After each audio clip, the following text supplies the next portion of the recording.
Let's jump into our first lecture. This is Introduction to Foundation Design. Basically, in this course, we are going to talk about foundation. When we say foundation, that is actually the support of the whole structure. The word foundation, it means that it is actually the support of the whole structure. So I'm sure you are familiar with the word support since going back to statics, napag-usapan nyo na po that actually support is what makes our element or our structure stable. So if you have a cantilever beam, you need the fixed support in order to counteract the shear reaction and the moment reaction. So kailangan nyo po ng support in order to counteract those reaction. Also, if you have a simply supported beam, you need the pin support and a roller support in order for your beam to not move. So basically, we need our elements or we need our structural members to be supported. Kailangan po meron silang support in order for them to not fall down. So that is the same with the whole structure. Considering that the whole structure is actually a structural element, then we need to actually anchor our whole structure into a support. So that support is actually your foundation. The foundation is actually very important because even if you design your superstructure or any structure above the ground, your beams, your walls, your girders, all of those structure or all of those elements, even if you design it as a very good design, if you did not design your foundation very well, then it will still cause structural failure, no? Because the purpose of your design is for you to transfer all the loads from your superstructure going into the soil. Ang gusto po natin, lahat ng load natin is to be carried by our soil. So if you did not design your foundation very well, then it will be a catastrophic failure, no? So I'm sure you are familiar with some of the very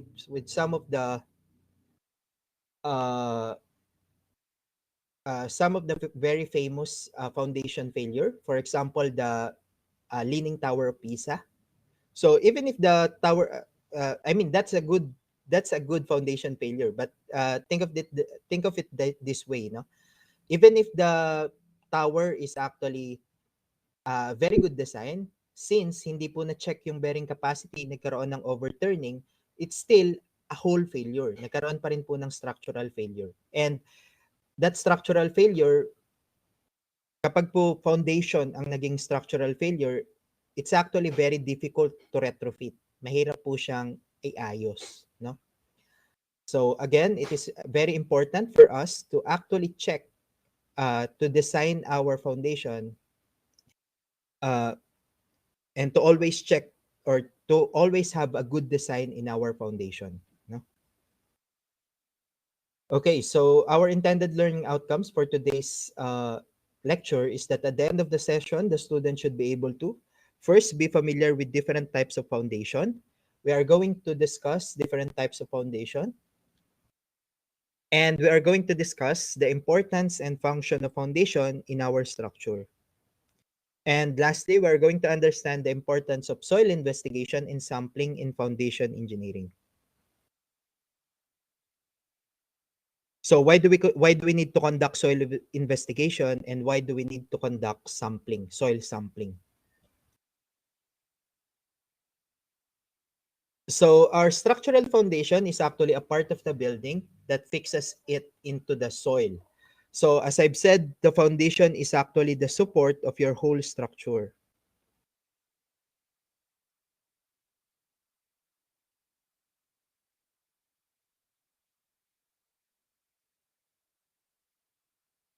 These structures provide support for the main structures that appear above the soil level. So anything that actually appears above the soil level, that is actually called superstructure.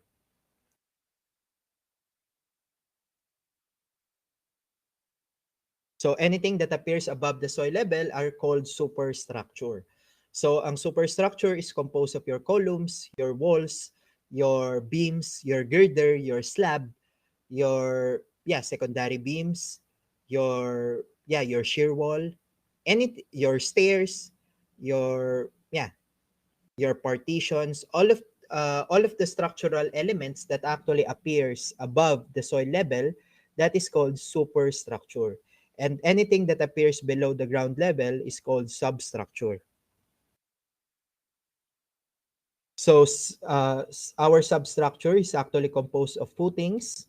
Columns can also be a part of substructure, especially if that is basement column. Basement column is also a part of substructure since the basement is actually below the ground level. Below the ground level na po yun. So those basement columns are also a part of substructure. What else? Basement wall. Basement wall is also a part of substructure because they are actually supporting, they are keeping the soil from going into the basement, no? So kapag po gumagawa tayo ng basement, nagpo-provide po tayo ng retaining wall. You are familiar with retaining wall from your soil mechanics. So the retaining wall is up in the basement. The retaining wall in the basement is also called the basement walls. So those are also part of the substructure. What else? The footing. That is a very important part. The footing is the main part of our substructure because the footing actually transfers our load coming from your superstructure going into the soil. So as I've said, the main goal of load transfer is actually to transfer all the loads into our soil. So we need to transfer the load into the ground.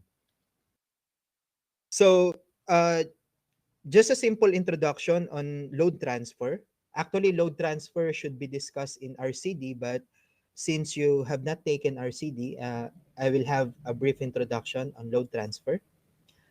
So coming from our gravity load, which is actually composed of dead load and live load,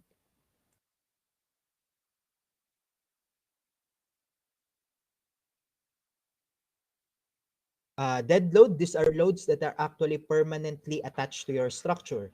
For example, the weight of the building, the weight of the structural element, the ceiling loads, all of the load that is actually permanently, ibig sabihin po hindi tinatanggal, those load that are permanently attached to your structure are called dead load, no? The all the loads that are uh, that are not permanent in your structure are called live load. For example, the weight of the people for the live load. So it depends also on your occupancy.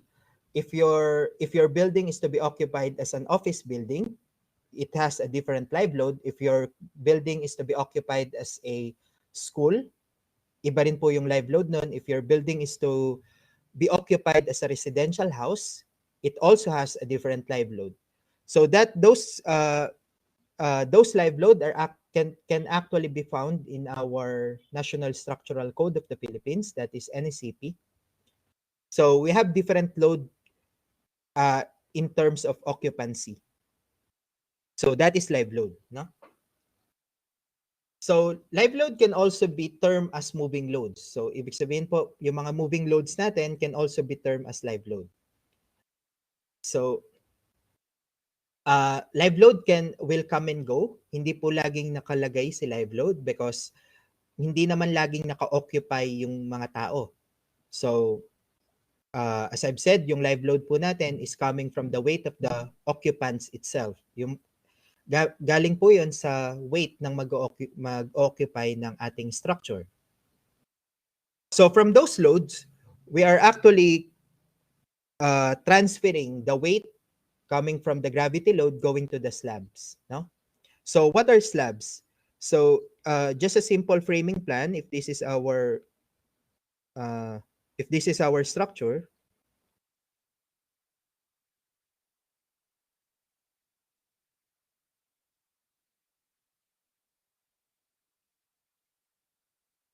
so if this is our structure, this is actually the slab.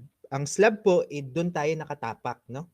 Doon tayo nakatapak. So that is a thin element that is actually resting on top of the beam.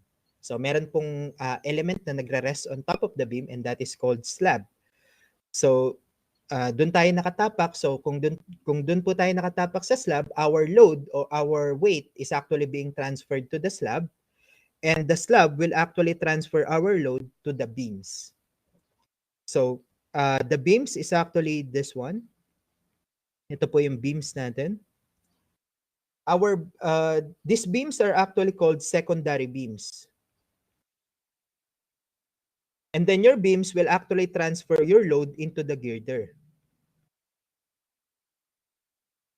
So, sir, di ba parehas lang yung beam sa girder? There's actually a different different definition when it comes to beams and girders, no? So, when we say beams, these are or secondary beams, these are elements that are actually attached to the girder.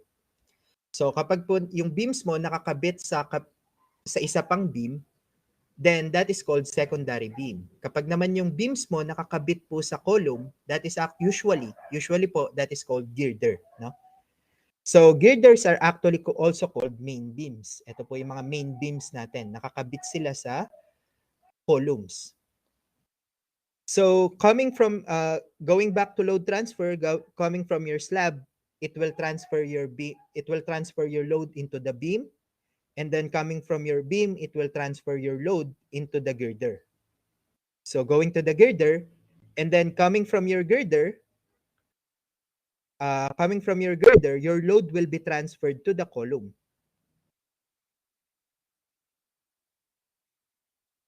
So coming from your girder, your load will be transferred to the column, and your column will actually transfer your load to the footing.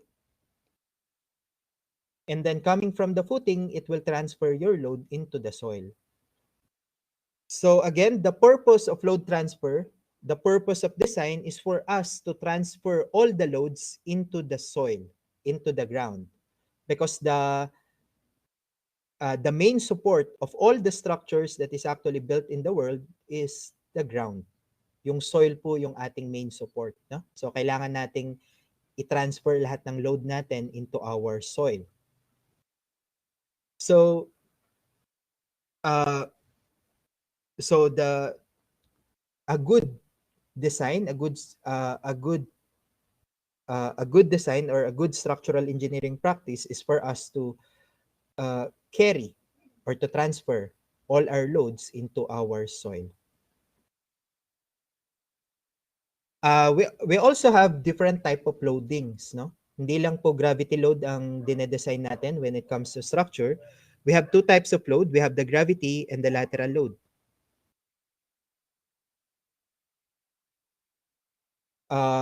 When we say gravity load, these are load that are actually inclined with the gravity or in line with the gravity.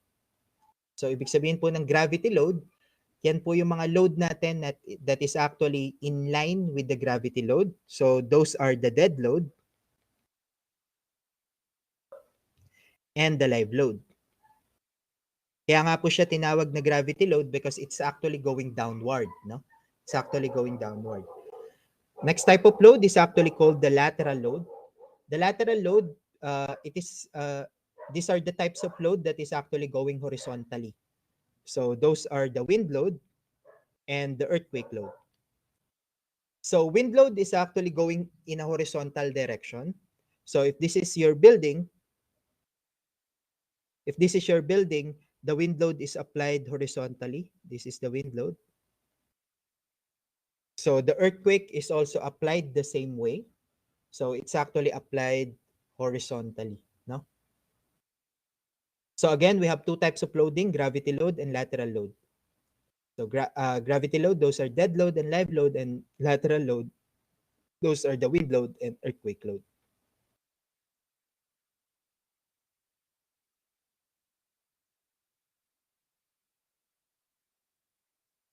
So in this course, what we are going to talk about in the load transfer is the footings in the and the soil. So this is the main parts of our foundation. The main part of our foundation is actually the footing and the soil. First of all, we are going to design our footing as a reinforced concrete, and our soil should have enough capacity in order for us to carry the load that is actually coming from our structure. So dapat po may enough na capacity yung soil natin para dalhin yung load na ibibigay ni structure. Okay?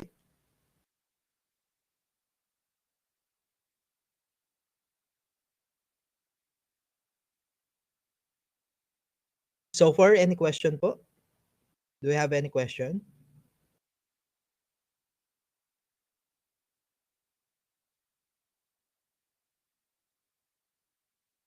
Okay. So as I've said, we are mostly in this course we are going to talk about footing and the soil. So dalawa lang po yung pag-uusapan natin, footing and soil. So let's actually classify our foundation. So we have two classification of foundation. The first one is what we call the shallow foundation, and the second one is actually called the deep foundation. When we say shallow foundation, from the word itself, it is actually mababaw, no? From the word shallow, mababaw lang po yung pagkakagawa ng foundation. So shallow foundation can be classified as such that the depth or yung pagkakabaon po ng ating footing, the depth over the width of our foundation is actually less than 4. If the depth over the width of our foundation is less than 4, it is actually classified as a shallow foundation. And the main goal of shallow foundation is for the footing to transfer the load as a pressure load.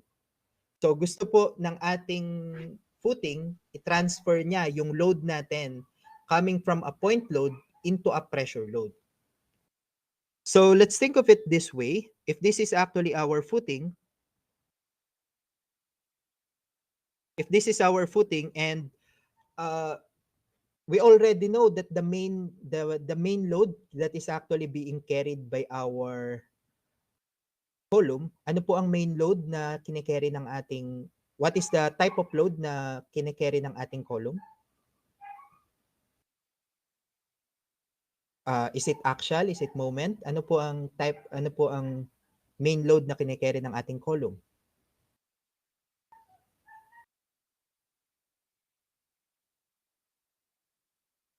That is the axial load, tama? It's actually a load going downward. Axial po, tama? Axial. So coming from our column, we have an axial load P. We have an axial load P. And if you think of it this way, kapag po yung column lang natin, nilagay natin sa lupa, dahil axial po yan, concentrated load, malaki po yung i-apply niya na load into our soil. So we are providing footing in order for us to actually spread. Gusto natin po palawakin yung area na kung saan natin ipapatong yung load natin sa soil. So we want to spread the load. So because of our footing, we are actually distributing our load as a pressure load, no? Let me redraw this again. No?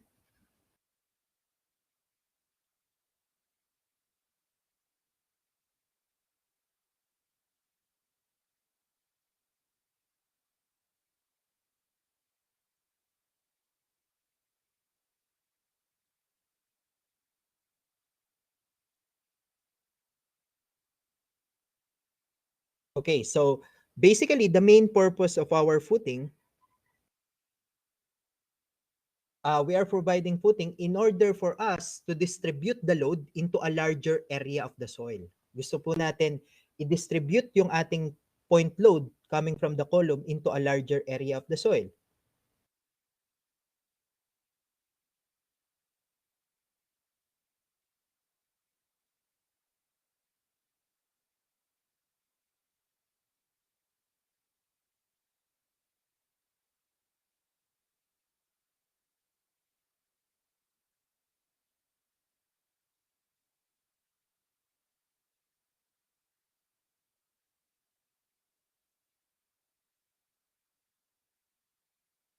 So the footing is actually used to distribute the point load into a larger area of the soil. So since we are actually applying a point load, our footing will react uh, in a pressure load. So ang tawag po doon, going back to mechanics, this reaction is actually what we call bearing pressure.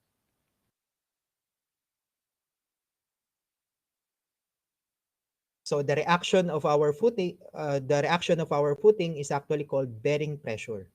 And we can calculate our bearing pressure by a simple formula that we learn in statics, that stress is actually equal to force over area. Tama po ba? Naalala po 'yon?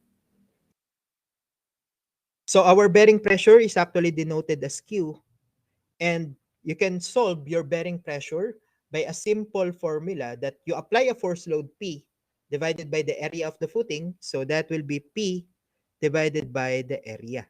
Okay? That is our bearing pressure. And using this simple formula, you can actually notice that Q is actually directly proportional to our area, to our P.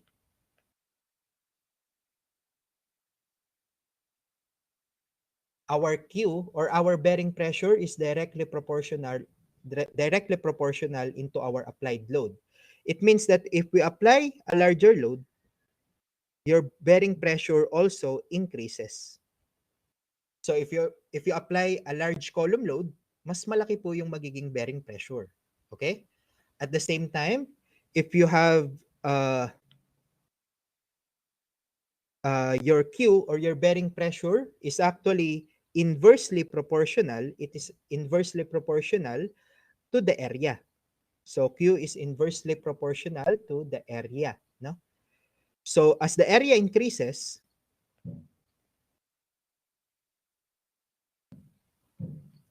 so so from the word itself, inversely proportional. If I increase the area, what will happen to the bearing pressure? Decreases. Okay, so as the area increases, your bearing pressure actually decreases. So that actually makes sense, no? That actually makes sense. So kung gusto po nating paliitin ng pressure na ina-apply natin sa lupa, maglagay ka ng malaking footing. Kapag naglagay ka ng malaking footing, so mas malaki po yung kokontra na lupa dun sa ating footing. Mas malaki yung ka-counteract. Okay? So the larger the area, the lower is the bearing pressure. Okay? So that is actually the principle of using what we call shallow foundation. Shallow foundation is also called spread footing. Kasi nga po, we want to spread the load into an area. No? Gusto nating i-spread yung load into a pressure load going into our soil. So let's read through this definition. Shallow foundation is used to spread the load or pressure coming from the column or horizontally so that it is transmitted at a level that the soil can safely support. No? So we are also using shallow foundation if our soil actually has enough capacity to counteract our load. So dapat po yung bearing pressure na i-apply ng ating footing, dapat may enough capacity si soil na dalhin yung bearing pressure na yon. So from the word, a simple principle of design, the applied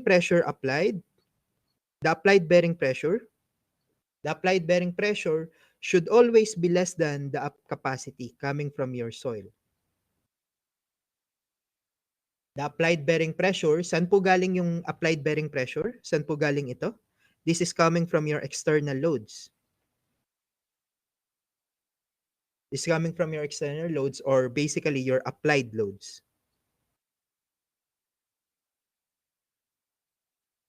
Saan galing yung capacity natin? Saan po galing yung ating capacity? That comes from your soil properties.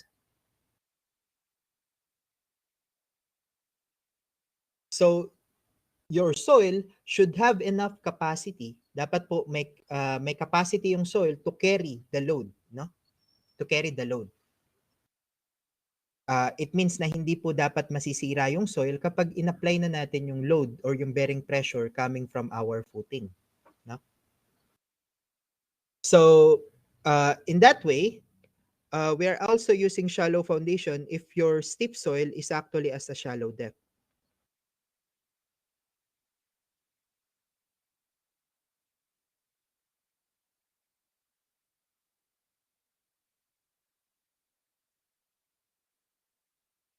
So, foundation engineering is also a continuation po ng ating soil mechanics. So, foundation design is a continuation of soil mechanics. So, I'm sure that all of you is done with soil mechanics, no? Tapos na po tayo sa soil mechanics. So, please wag pong mabibigla kapag gumagamit ako ng mga soil mechanics term, no? Because this is a continuation of soil mechanics. So we are familiar to our soil classification. We have the clay, we have the sand, we have the gravel, and we have the silt. Okay, so you're also familiar with the shear strength of the soil. So usually, if your soil actually is actually a steep soil, ibig sabihin po matigas yung lupa. From the common term, matigas po yung lupa. If steep soil is actually at a shallow depth, then you can use shallow foundation. Ibig sabihin kasi malakas po yung lupa for the soil to carry the load. Again, if you have steep soil at a shallow depth, then you can use shallow foundation. That means your soil can safely carry your load coming from your structure, no? So on the other hand, deep foundation naman po, from the word itself, deep, then ito po yung malalim na foundation. If the shallow foundation, the depth over the width is actually less than 4, then for deep foundation, the depth over the width is actually greater than 4. It's actually greater than 4. We are actually using we are using deep foundation because the soil that is actually near the surface is actually soft. So if malambot po yung lupa near the surface, it means na hindi niya po kayang dalhin yung load ng galing sa ating structure. So we need to reach dun sa matigas na lupa na nasa ilalim, nasa malalim na depth, no? So we need to reach the steep soil.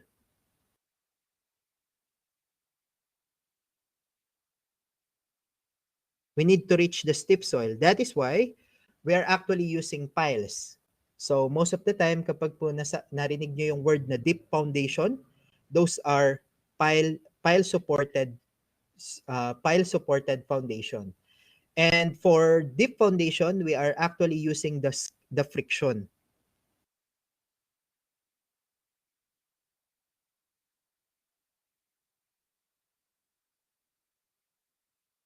So ang ginagamit po natin sa deep foundation na para mag-resist ng ating load is actually the friction.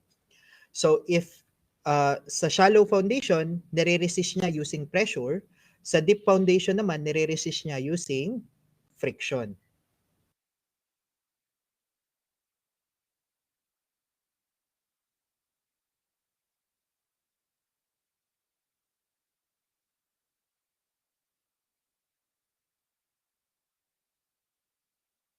So dahil nga po malambot yung lupa, we are actually using the friction that is actually occurring in our pile in order to support or in order to counteract the load that is being applied by our structure. So ito po yung ating reaction, no? So we are using the skin friction. So aside from skin friction, we're also using the end bearing.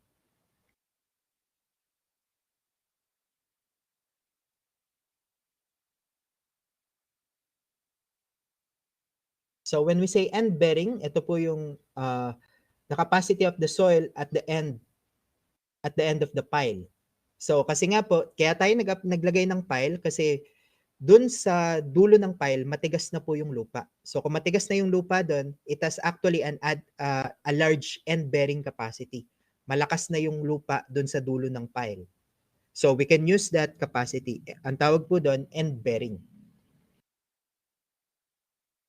So deep foundation are usually used kapag po yung soil natin is actually clay, yung mga kung malambot po yung lupa at a shallow depth.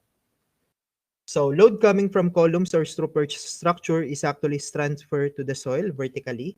These are used when the topsoils are weak and the soils with a good strength and compressibility are at a reasonable depth below the ground level. Kapag po yung magandang lupa nasa medyo malalim, then we're actually using deep foundation. Again, just to recall, shallow foundation, we are using shallow foundation when the steep soil is actually at a shallow depth and we are transferring our load in terms of pressure. On the other hand, for deep foundation, we are transferring our load using friction and end bearing. Friction and end bearing. Okay? And we are using deep foundation if our soil, the good soil, is actually at a deeper depth. Malalim po yung strong soil. Okay? So, now that we know that we can classify our foundation into two types, we have shallow foundation and deep foundation. Let's talk about different types of shallow foundation. Ano po yung mga shallow foundation that we can actually use in our structure? So first of all, there is what we call the spread footing. Another term for spread footing is actually called the isolated footing. Why is it called isolated footing? From the word itself, isolated. So it means that every column, so let's say this is our plan, every column should have a different footing. So yung column po natin magkakaroon ng sariling footing. So this is our footing for column 1. This is our footing for column 2. So this is our footing for column 3. And another footing. So that is called isolated footing. No? Isolated footing. These are isolated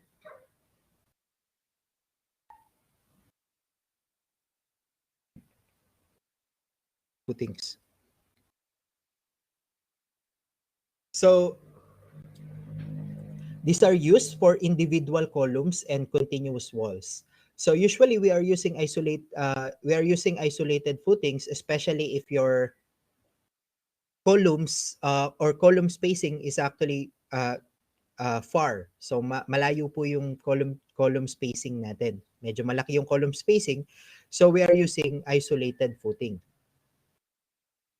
So in most residential houses, sa mga residential houses po, this is a very common footing na ginagamit, no?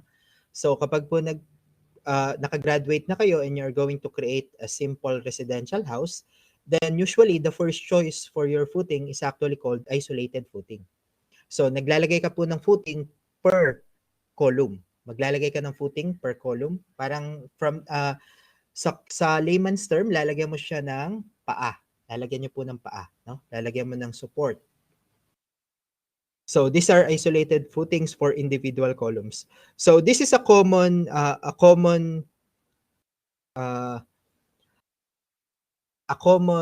detail for an isolated column, no? Common detail for isolated column. We are still going to talk about how to design the rebars when we go to the design, I think module 3. But for now, what you need to learn is that we are using spread footings if the footing is only carrying a single column.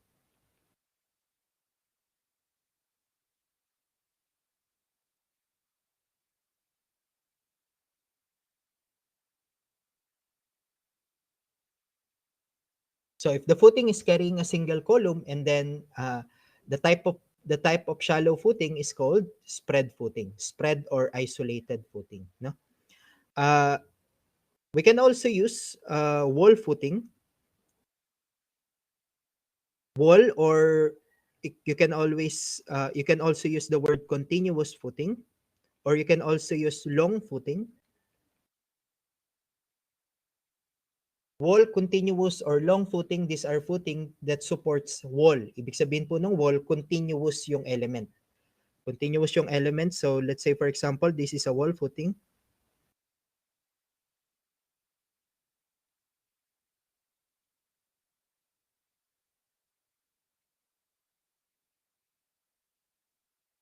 So that is a continuous footing. So this is continuous. That is continuous. This type of footing is called wall continuous long footing. It is also called strip footing. Pwede rin pong strip footing.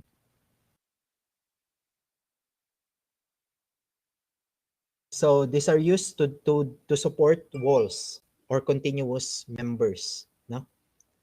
So the condition to use spread footing or isolated footing, it should the soil should have enough bearing capacity to support the applied load.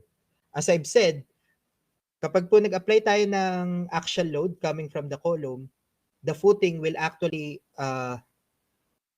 transfer it as a pressure load. No? Ita-transfer po ng ating footing as a pressure load, and then the soil should have enough capacity to carry that pressure load. So, kaya po, kapag gumagamit tayo ng shallow foundation, one condition is that stiff soil or strong soil should be at a shallow depth.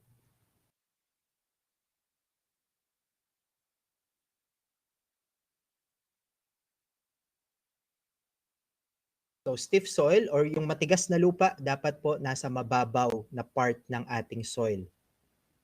Kasi kung nasa malalim po yan, deep foundation yun. Okay? So that's one condition of using isolated or spread footing.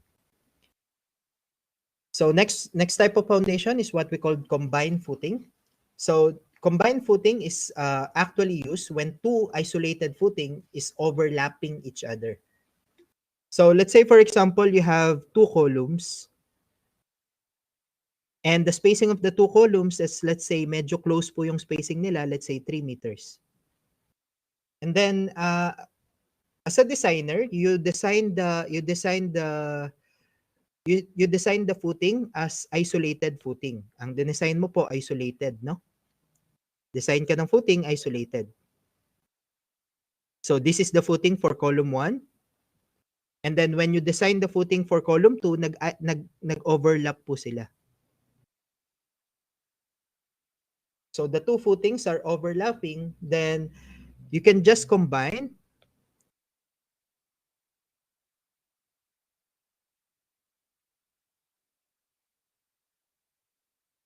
the two isolated footing into one or into a single footing.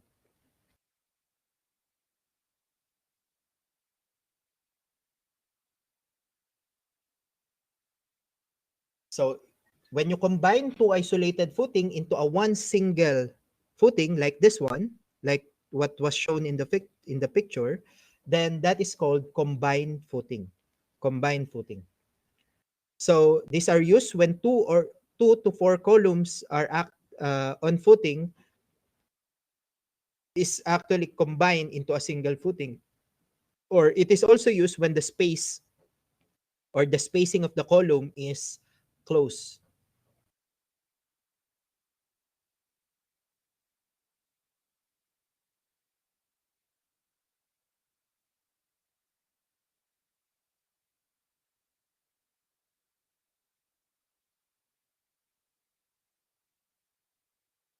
So, ibig sabihin po masyadong maliit yung spacing ng mga columns. So, you can use combined footing to combine the footing of each column. So, condition, compressibility of the soil should be acceptable since, again, this is a shallow foundation. So, the steep soil should be at a shallow depth. So, these are some example of combined footing. As you can see, in this type of footing, tatlong column po yung pinagsama-sama, no? So we have 3 columns. In this drawing naman po, we have 2 columns. So in this drawing, we also have 2 columns. So these are some example of combined footing. Another type of combined footing is actually what we call strap footing. So what is strap footing? No? So let me explain this using another slide.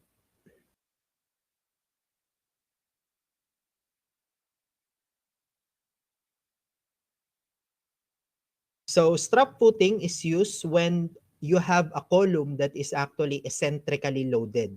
Paano po nangyayari na meron tayong eccentrically loaded column? When we say eccentrically loaded, yung column mo wala sa gitna ng footing. Again, eccentrically loaded footing when the column is not at the center of the footing. So bakit po nangyayari yun? Let's say this is your property line. So let's say this is our property line.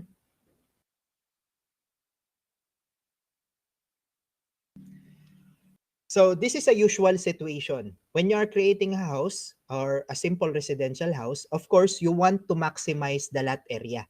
Gusto mo gamitin lahat ng lupa mo. So usually, the common design of an engineer is that isinasagad natin yung ating structure into the property line. Sinasagad po natin yung structure into the property line. So what we are doing is that we are creating a column near the property line. So kapag naglagay ka po ng column sa property line, it is not possible that you are going to create an isolated column. Hindi po pwede na sumobra yung foundation mo sa property line. Because if your foundation is actually sumobra sa property line, pwedeng ipatanggal yan ng may-ari ng kabilang lupa. So kapag pinatanggal po yan ng may-ari ng kabilang lupa, then you don't have a say because wala ka sa property line mo. You should always stay inside your property line. So when you're designing, you should always stay inside the property line. So what engineers are doing or what the designers are doing is that we are creating an eccentrically loaded footing. So dapat po yung footing natin nasa loob lang ng property line. So this will be our footing. Okay? That will be our footing. However, since our column is not at the center, is not at the center of the footing, it will create a moment. Magki-create po yan ng moment. And this is called eccentrically loaded footing.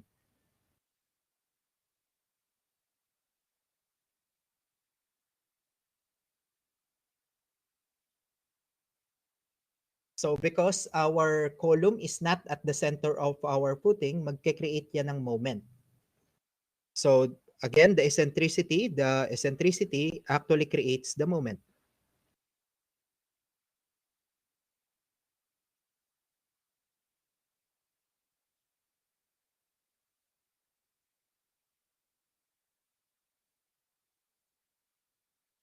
So what is the solution? The solution is actually to provide strap footing. So yun po yung tinatawag natin na strap footing. So what we are going to do is to provide, if this is our column and this is our footing,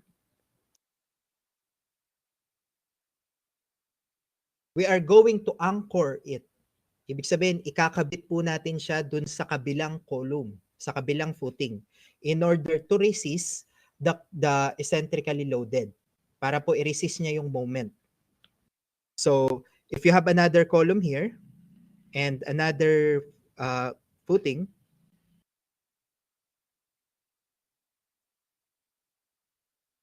what we are going to do is to connect the two footing. Iko-connect po natin yan in order for us to counteract the moment. So para siyang naka-anchor, nakakabit, no? So this type of footing is what we call the strap footing. And the anchorage is actually what we call the strap beam. Again, that is to counteract the moment. let's go back to this one. It is actually used to help distribute the weight of either heavily or eccentrically loaded column to footings to adjacent column. So we want to distribute the moment from the eccentrically loaded column into another column. So this is an example. So you have an eccentrically loaded footing. You have an eccentrically loaded footing. And because of the eccentricity of the footing, it is actually creating overturning moment.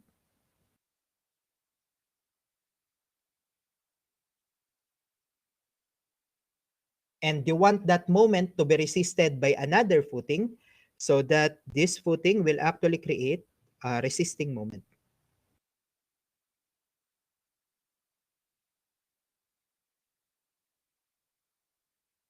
So in order to provide that resisting moment, we are providing strap beam.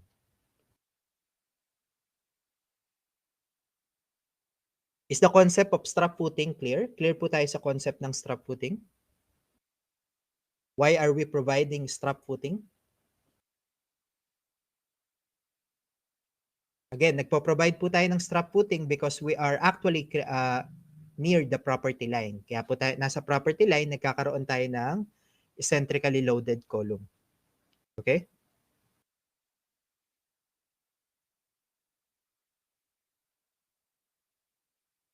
So next type of shallow foundation, I think, yeah. Next type is what we call the mat foundation or the rough foundation.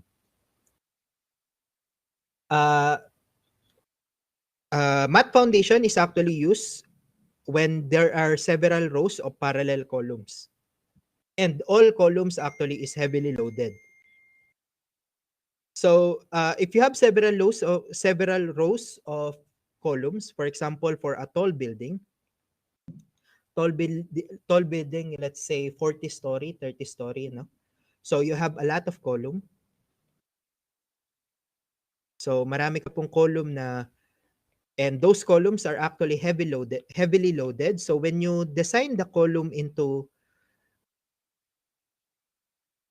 uh, into isolated footing, nung dinesign mo po yung each column into isolated footing, you can see na they are actually overlapping each other.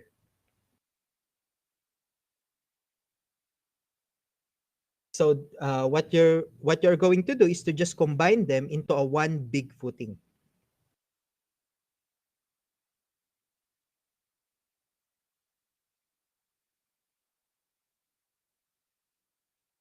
So that one big footing is actually called mat foundation.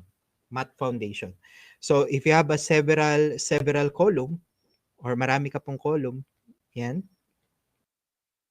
and it is actually resting at a single footing, that is called mat foundation. Mat foundation is very common. That is very common in tall building. Sa matataas po na building, gumagamit po tayo ng mat foundation. But one condition in order to use mat foundation, you should have a good bearing capacity. Soil bearing capacity is generally less than 4 spread footings, and over half of the plan area would be covered if spread footings are actually used. So mat foundation should be used if you have a good soil or steep soil that is actually near the surface. And usually po, just to give you a brief idea, usually Metro Manila has a very good soil. Yung mga places po near the Metro Manila, near Metro Manila, matigas po yung lupa diyan. Yung matigas na lupa is actually nasa mababaw na part. So usually most of the tall buildings are designed using mat foundation. So na-design po yung mga building natin using mat foundation kasi nga yung mga lupa po is matigas. Yeah, also in Bulacan, medyo matigas din po yung lupa doon. So, you have a very good, ibig sabihin po, you have a good bearing capacity near the surface. Near the surface. Contrary to Bangkok, no? So, I've been to Bangkok. I've assisted some of the design in Bangkok. So, sa Bangkok po, actually in Bangkok, you have a very soft soil. The Bangkok, all of the Bangkok area is actually resting in clay. Nakarest po yan sa clay. So it is actually impossible for the building to be in shallow foundation and in the case of Bangkok, no. So sa Bangkok, kapag nakakita ka po ng building doon, lahat ng design po doon nakapile kasi po yung lupa doon malambot. So it is actually, the design of the foundation is actually very dependent on the soil, no. Kapag matigas po yung lupa, you can use shallow foundation. Kapag malambot yung lupa, you need to use deep foundation. So yeah, that is the case of Bangkok naman. That is the case of the Bangkok. So you can see a very different approach in the design, no? Even though the design of the superstructure is the same, the design of the foundation will be different. So kapag dinesign mo sa Manila,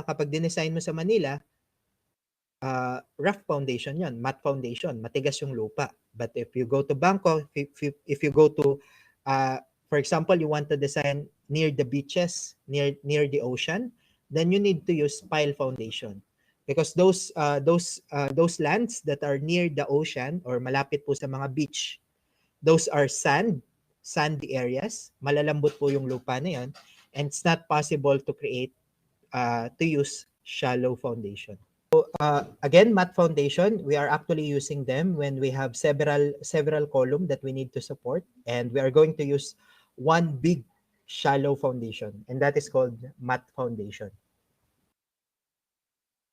So in the last part of our foundation, in the last part of our course, we are going to design matte foundation. I will teach you how to design matte foundation. No? So these are also used to reduce differential settlement. So what is actually differential settlement? No? So let me explain first differential settlement.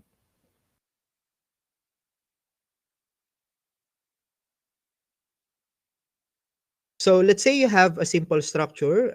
Forgive my drawing.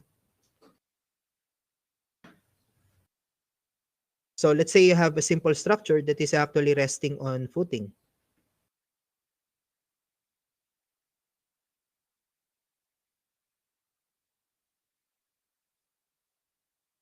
So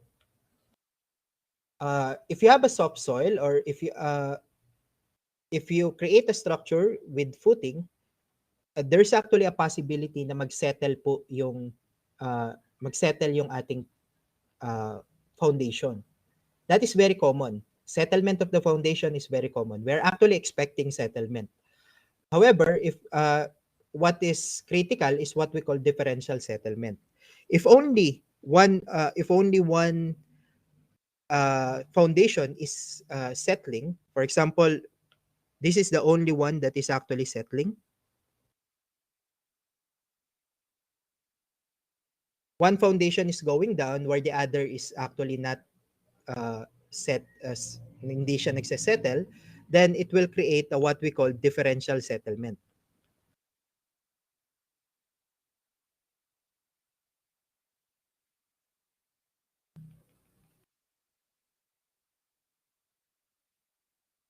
Differential settlement is very harmful to our structure because it actually creates cracking, no? So imagine niyo po kapag one footing is actually going down and the other is not, then it actually creates cracking. Nagkakaroon po tayo ng mga diagonal cracking. So diagonal cracking coming from the foundation is very common when it comes to differential settlement. So if you're actually nagsa-site inspection ka, for example, for an old building, nagsa-site inspection ka, and you saw cracking near the foundation, nakakita ka po ng diagonal cracks near the foundation, that may be due to differential settlement, no? Differential settlement. So these are diagonal crackings due to differential settlement.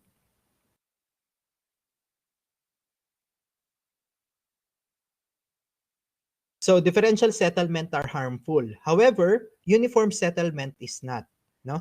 So there's another type of settlement whereas Sa uniform settlement, all of the footing is actually settling at the same time.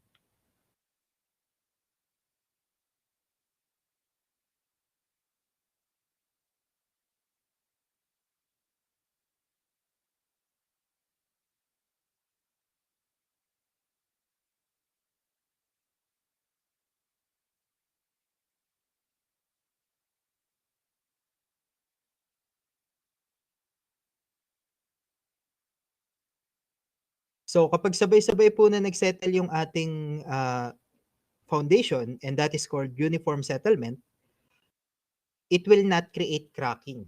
So hindi po makakasama yung uniform settlement because it's just mean that your structure is actually going down, bumababa. But if that is uniform, it will not it will not have any effect on the structure. So going back to this one, uh, using math foundation actually reduce differential settlement. Bakit po nakakabawas ng differential settlement yung math foundation? Because all of your column is actually resting into a one big foundation. So kung meron ka pong one big foundation, it is, and lahat na po ng column nakapatong doon, then kapag po nagkaroon ng settlement, sabay-sabay silang magse-settle. And if you have a uniform settlement, it will not have any structural effect on the structure. So wala po itong hindi makakasama yung uniform settlement into our structure. Okay? So that is why math foundation is also preferred when it comes to structure na maraming column. No? That is to reduce differential settlement. Again, this is a shallow foundation, so another prerequisite before using math foundation is that we need to have a good bearing capacity near the surface. So dapat po yung lupa natin matigas malapit sa surface. And of course, settlement should be acceptable, no? So that is math foundation.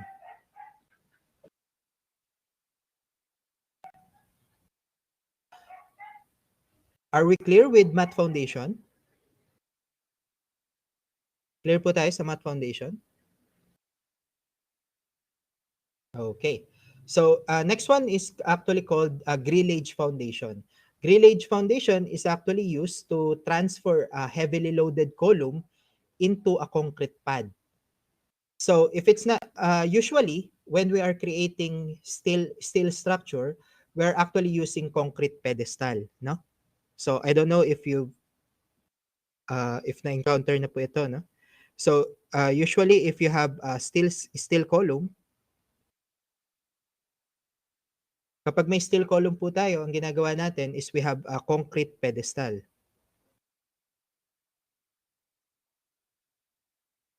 On concrete pedestal and then go into our footing. However, for a heavily loaded column, sometimes it is actually impossible to design the concrete pedestal. Ibig sabihin, masyadong malaki yung dinadala ng column in order for us to transfer it into a concrete pedestal. So masyadong mabigat po yung dinadala ng column. So what we are doing is that we can also use what we call grillage foundation. When we say grillage foundation, coming from your steel column, it will transfer into a series of beam.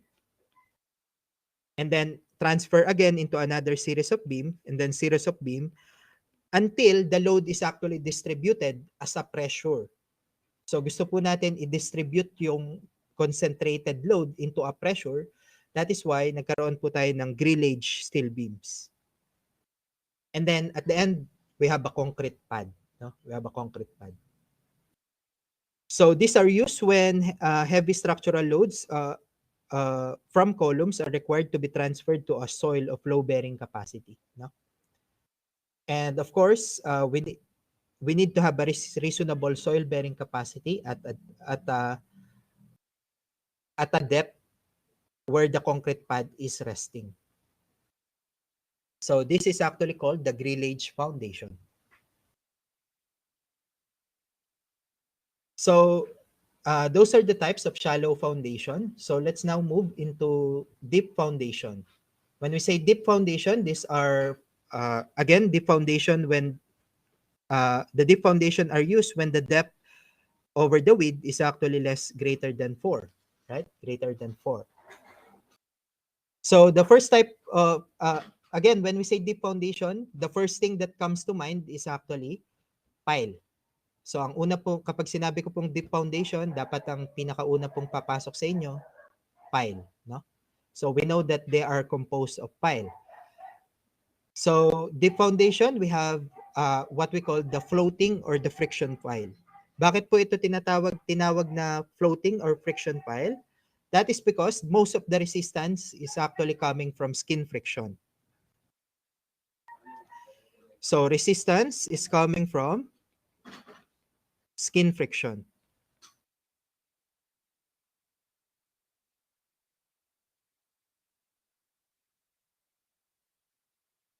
Resistance is actually coming from skin friction. Why? That is because the good soil or yung matigas po na lupa is actually at a very deep depth.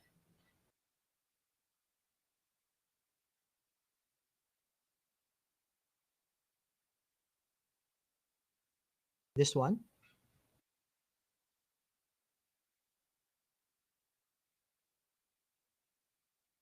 Okay. So, sorry for that. So, let's continue. No? So, floating or friction pile, we're actually using that because the resistance, most of the resistance is actually coming from skin friction. Bakit po galing lang sa skin friction? How about the end bearing capacity? That is because the good soil or yung stiff soil is actually at a very deep, is located at a very deep depth. No? Masyado siyang malalim. So kung masyado pong malalim yung matigas na lupa, then hindi po natin kayang abutin ng pile. For example, the good soil is actually located, let's say, 80 meters below the national grade line. So kung 80 meters po, it is not possible for us to create an 80-meter pile. So usually po, mga 30 meters lang, 30 meters, 35 meters. Then, if the good soil is actually located at 80 meters, then we don't rely on end bearing capacity. We rely only on skin friction. If we rely mostly on skin friction, that is called the floating or the friction pile. So kapag po ang main resistance natin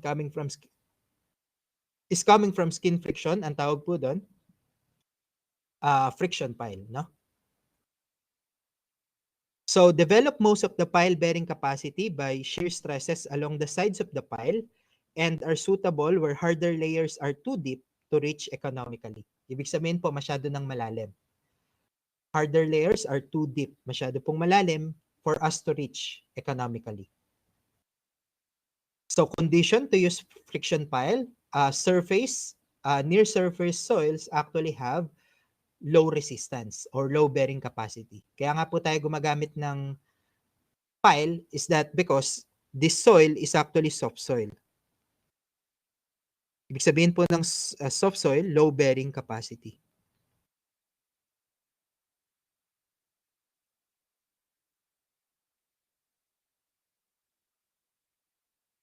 Next type of deep foundation is what we call the bearing pile.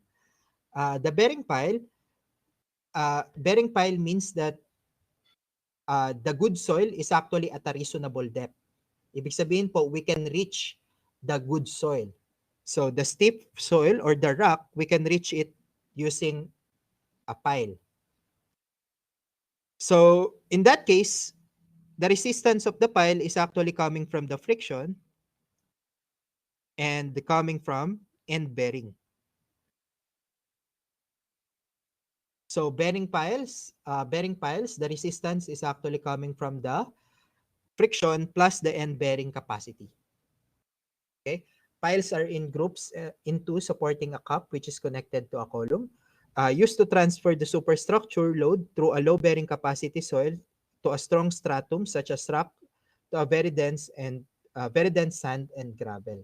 So yung nasa ilalim po, that is very stiff.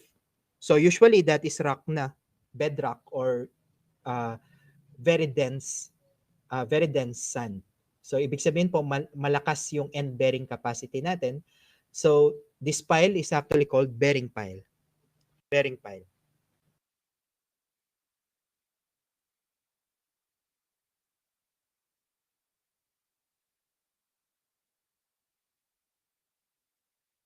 The last part of our shallow foundation is what we call the drilled piers or caissons.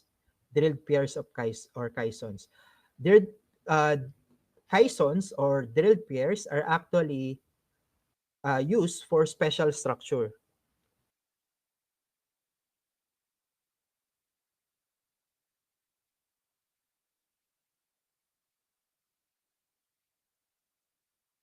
So, ang ginagawa po natin for caissons or drilled piers, we're actually drilling the soil. Hinuhukay po natin yung lupa and then we're actually pouring the concrete after placing the reinforcement.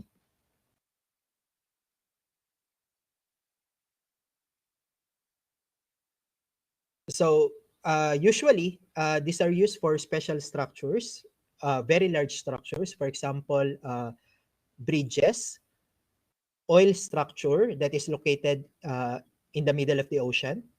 So yung mga oil structure po na tinatayo natin sa gitna ng dagat, usually ang foundation po nun is actually caissons. Ibig sabihin po ng caissons, dahil malambot po yung lupa, because it's actually in the middle of the ocean, so malambot yung lupa nun, what we are doing is we drill the sand, dinidrill natin yung sand, and then we are pouring the concrete.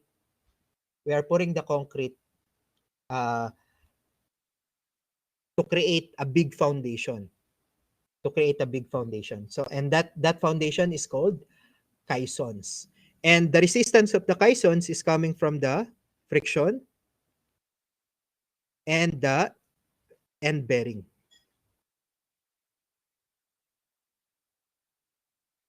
So this type of foundation is used for very large column loads, and it uses a large diameter concrete cylinder constructed by placing fresh concrete and reinforcing steel into a drilled shaft.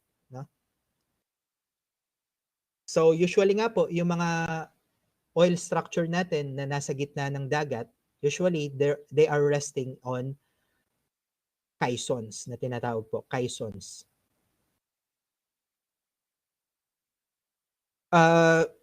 I just want to mention po the okay.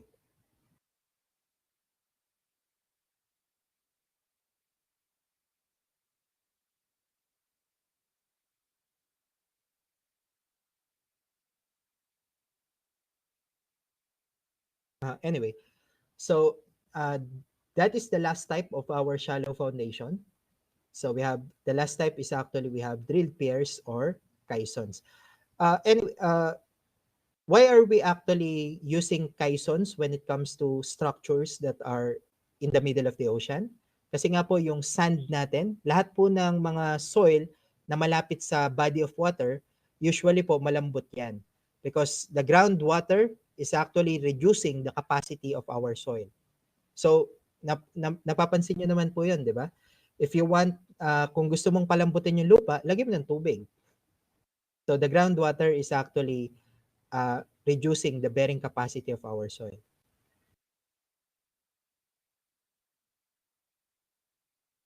So that is the end for the different types of foundation. Any question about this lecture? Any question po?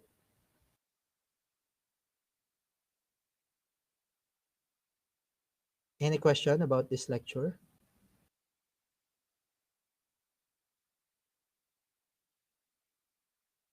So again, we can classify our this is deep foundation. Let me just correct this one. Again, we can classify our foundation as shallow and deep foundation. No? Shallow foundations, these are foundations that are created near the surface. Deep foundation when it's actually deep. No?